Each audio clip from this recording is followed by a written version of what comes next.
ఇప్పుడు ఏ రేవంత్ రెడ్డి అయితే 10 సంవత్సరాలు కేసీఆర్ పాలనలో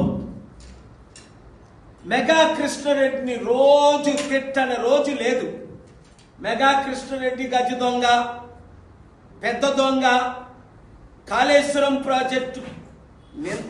ఈ మధ్యన కూడా కోమటిరెడ్డి వెంకటరెడ్డి ఏమన్నాడు, ఇది కాళేశ్వరం కాదు, ఇది కూలేశ్వరం అన్నాడు. ఉత్తమ్ కుమార్ రెడ్డి ఏమన్నాడు, కాళేశ్వరం మేము మూసేసామన్నాడు.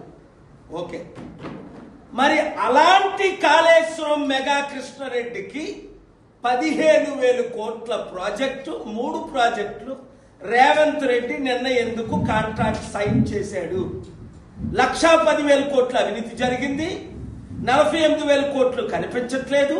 తెలంగాణ ప్రజలకు 2 లక్షల కోట్లు అవినీతి అన్న ఈ రేవంత్ రెడ్డి ఇప్పుడు మెగా కృష్ణారెడ్డికి ఎందుకు ఇచ్చాడు అంటే క్లియర్.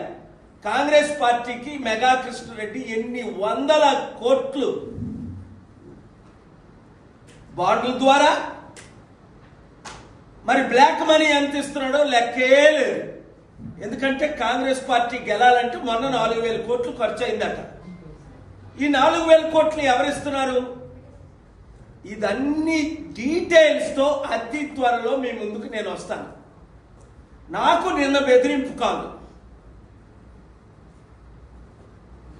మేము పెట్టింది ఫేస్బుక్లో నుంచి తీసేమని, మెగా కృష్ణారెడ్డి గురించి మేము చేసినవి తీసేమని.